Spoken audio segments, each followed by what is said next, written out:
is especially important to me because I think there's a lot of change that's going to specifically happen to you all over the next 5 to 10 years.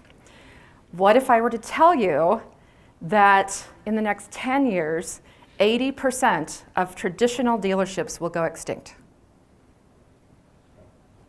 The key word there is traditional, ones who aren't going to grab onto the evolution that needs to happen.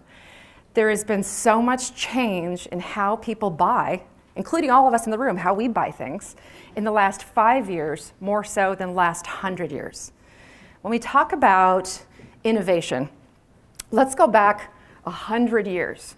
What are some major innovations that have changed the world? The internet? Credit cards? What else? Microwave, good one. Cell phones. The automobile. What else? Amazon, oh my gosh, yes, Amazon. So there's been a lot of innovation over the past 100 years, but none so much as in the past 10 years. Do you know the iPhone is only 10 years old? Seriously, what did we used to do before then? How did we ever find a building that wasn't in our city? How do we keep track of our kids and what shenanigans they were into?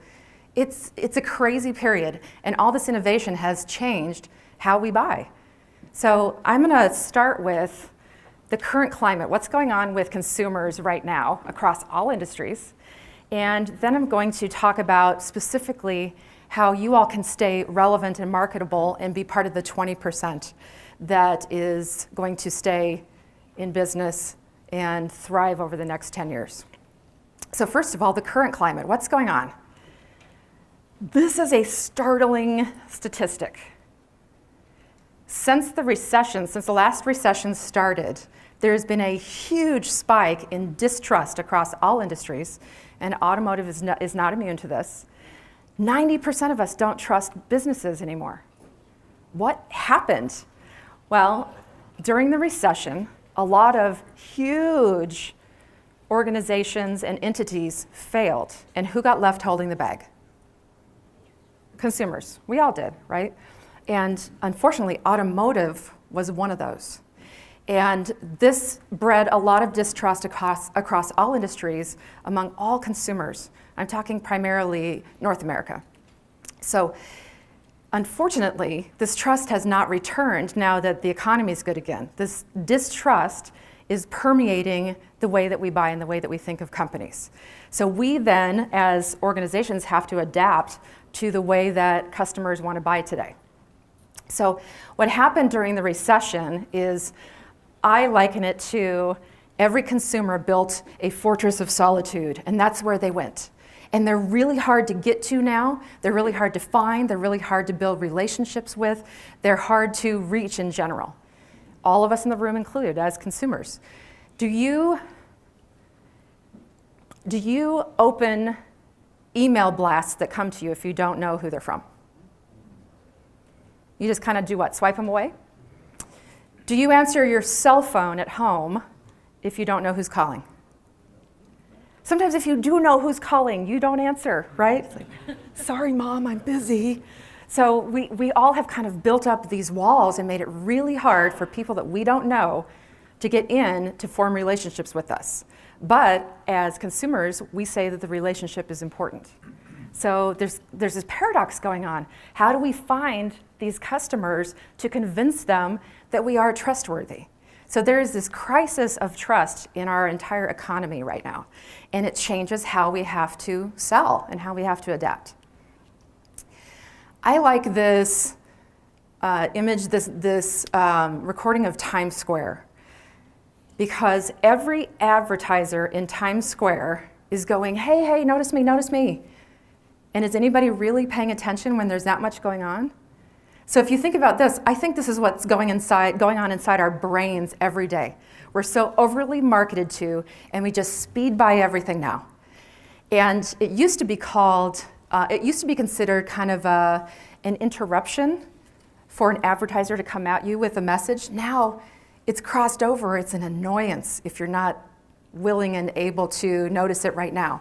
How many of you have watched a video on YouTube in the last month? How many of you have been annoyed that you have to wait 4 seconds to watch your video? Seriously, I mean, this is changing everything. And do you ever watch the whole ad? Unless it's something immediately relevant to you in that moment. Because we know, thanks to the internet, we can search out anything we want, when it's convenient to us, right? So I'm going to go through other changes that are impacting consumers across all industries, and keep this in mind through your own lens of your dealership and how you might need to adapt over the next 5 to 10 years and meet consumers where they're at and how they want to buy. So this first thing, Colleen mentioned it, the Amazon effect. How many of you have an Amazon Prime membership? Look around the room. Remember when Amazon Prime came around and they said, you can get anything in 2 days? And we're like, 2 days? That's insane. And now what does Amazon have? Amazon Now, Amazon Same Day, Amazon Next Day. This is crazy. We want what we want when we want it. And we want access to it 24/7. Acceleration is affecting us all. How many of you feel like life is just barreling forward now and you can't catch your breath sometimes? It's just so busy. I'm sure you're all busy with the end of the year. Do you feel this way? Let me show you. So I'm from Minnesota, and one of our traditions is going apple picking every fall. My son was 3 years old in this picture, and we've gone every year since then, and it seems just like yesterday he was 3. How many of you have kids? Somebody said it perfectly to me that the days are long, but the years are short. And that really hits home to me because I have a daughter who's a senior in high school right now, and it's just a matter of months before she's gone, and it's really hitting me how quickly that time went. So we take this same picture every year, and this was in October.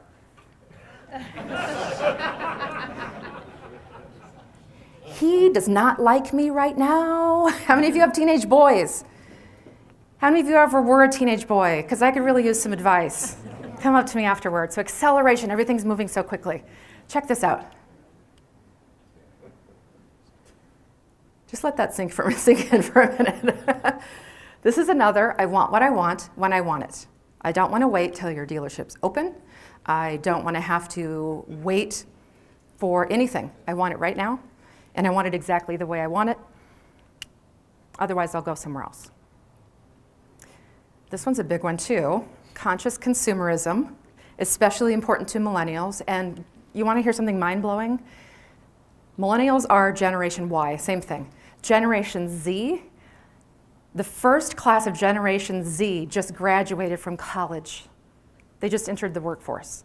So we've been talking about millennials for so long, and now there's a whole new group entering the workforce, entering the consumer space, and it's changing. But for millennials especially, they really started this whole conscious consumerism movement. They want to know what good you are doing in the world and in your community. They will pay more for something if you have conscious consumerism behind you. That's why, who's heard of Tom's Shoes? That's why Tom's Shoes exists, right? You buy a pair, they donate a pair. There are all kinds of companies doing this now. Bombas socks. That's a $12 pair of socks. But you'll pay a little bit more because they're going to donate a pair. So there are all sorts of companies right now. So how are you shouting through a megaphone to your marketplace what good you are doing in the community? Is it just kind of an afterthought on maybe your website? Do you maybe sponsor a few things, but you don't really talk about it a whole lot? Now is the time where they really want to know that your dealership has a heart. So how are you going to change how you tell this to the world? Because it matters. In summary, this is just a brief dip just a brief toe in the water for how consumer behavior is changing. But what used to reach customers doesn't work anymore. It doesn't work the same. It's such a more crowded, noisy marketplace for all of your efforts at advertising and reaching those consumers. There's got to be an easier way, right? So I'm going to share with you, first of all, this quick summary, and then we're going to move on to what's working right now, what consumers are responding to. How many of you have had a customer like this guy? right? So this guy represents the whole kind of new consumer mindset to me, where there's a lot of uncertainty in the world right now. They are media resistant like never before. They don't pay attention to traditional advertising. They're extremely distrustful.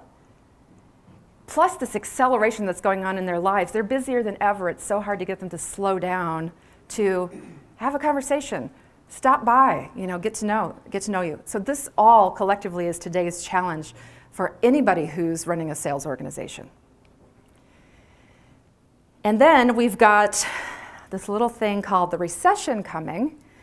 So this is the index that has predicted every recession for the last 60 years. This is the yield curve, and basically what this means is when this green line hits 0, we are 6 to 24 months away from the next recession. You can see this little green line is at 0.33. This is going to hit 0 probably after the first of the year, which means 6 to 24 months. So 2020, is kind of right in the middle there. So I'm predicting 2020 is when we'll start to see the signs of the next recession. So everything I'm going to talk about today will help you prepare. How many of you have been through 2 recessions? 3, 4, more, right? So everyone is a little different. And like with 9/11, we had no idea that was even going to happen, and that threw us into recession.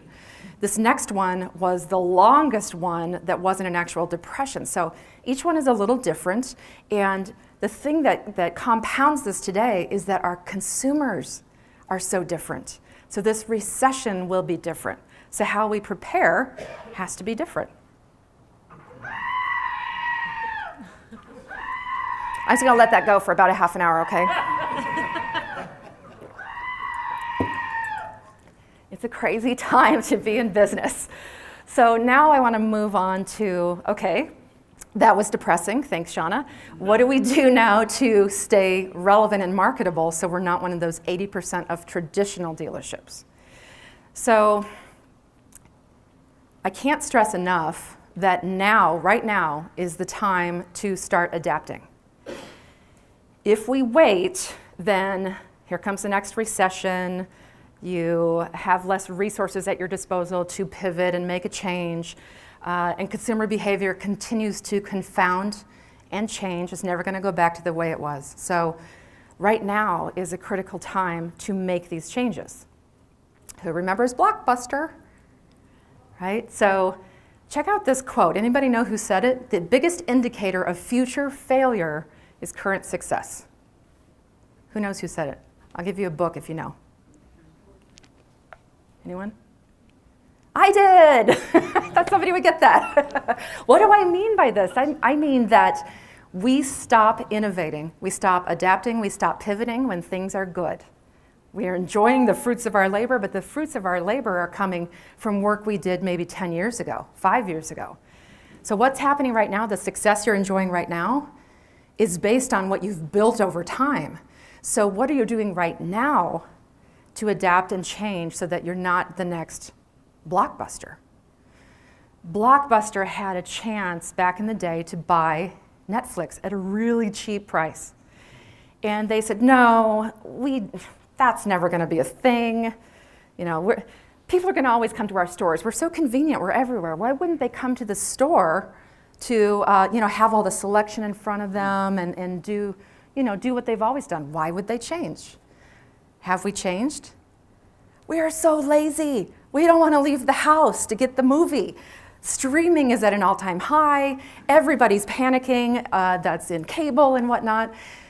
This is your industry's Netflix moment, in my opinion, right now.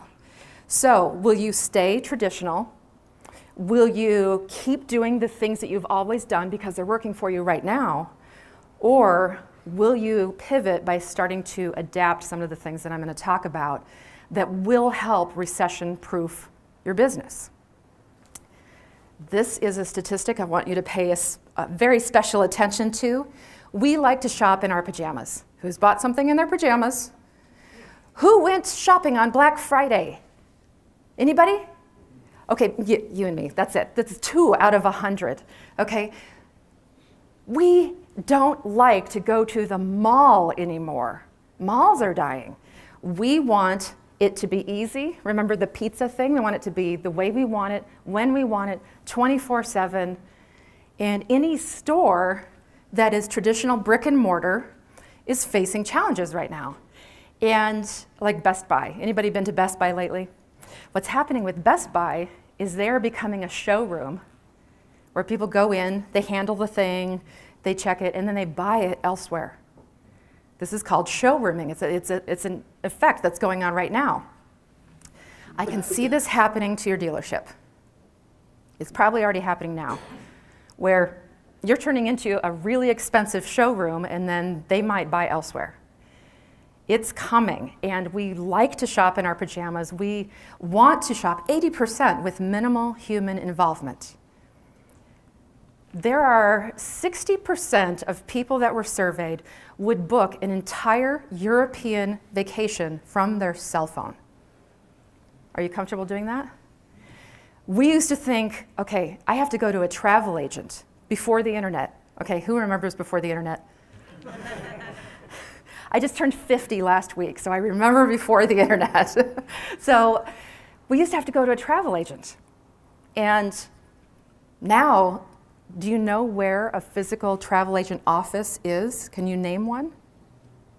Right? So why? We don't need the human involvement anymore unless it's a really complex trip, or unless that's what you're used to. You're of a generation that is used to that and you prefer that.